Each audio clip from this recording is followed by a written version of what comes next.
जय श्री राम। समस्त सरकारी विद्यालय रे पाठ पढ़ुवा छात्र छात्री मानक पई आसीगला पुणी एक खुशी खबर। विद्यालय गुड़िक मिलिबो नवम और दशम श्रेणी छात्र छात्री मानक पई मध्याह्न भोजन।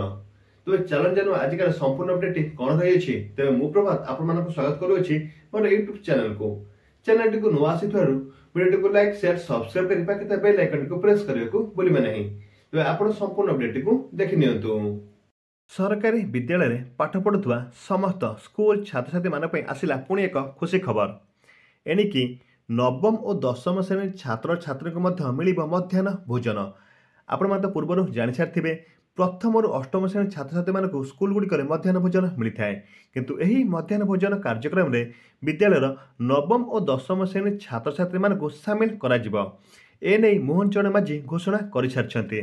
तेबे संपूर्ण अपडेट को आमे जानि नेबा।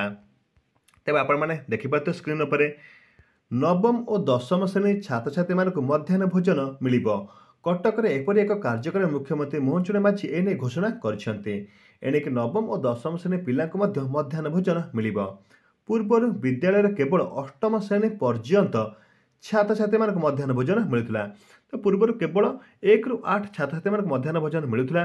नवम और दशम श्रेणी पिला मानक मध्याह्न भोजन मिलू नथिला, किंतु मोहन चरण माझी घोषणा करछन्ते कि चलित वर्ष ठारू आरंभ हेब प्रथम ରୁ दशम श्रेणी छात्र छात्री निमते मध्याह्न भोजन कार्यक्रम, जहाद्वारा उपकृत हेबे प्रथम ରୁ दशम पाठ पढ़ुवा छात्र छात्री माने। तो मोहन चरण माझी काहेकि एभली भाबरे निष्पत्ति नेले ताहा एबे आमे जानिबा। तेबे आपण माने स्क्रीन पर देखि पारथुबे छात्र छात्री माने जेभली पाठरे ध्यान देई परिबे केही मध्य भोकरे रहिबे नै से नै व्यवस्था करा जाउछि। अर्थात प्रथम ରୁ दशम श्रेणी पर्यंत समस्त पिला को मध्याह्न भोजन व्यवस्था सामिल करा जाई परिबो। तो मोहन चरण माझी देखिले कि छात्र छात्री माने बहुत भाव में कम भोकरे रोचंती, स्कूल मध्य ठीक भाव में आसी पारुनाहांती, पाठ पढ़ार ध्यान दे पारुनाहांती।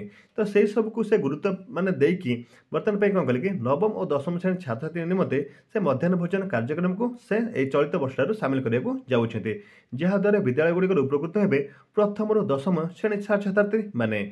तो यही भाव में एक गुरुत्वपूर्ण निष्पत्ति नहीं मोहन चरण माझी को निहाती भाव में अशेष अशेष धन्यवाद।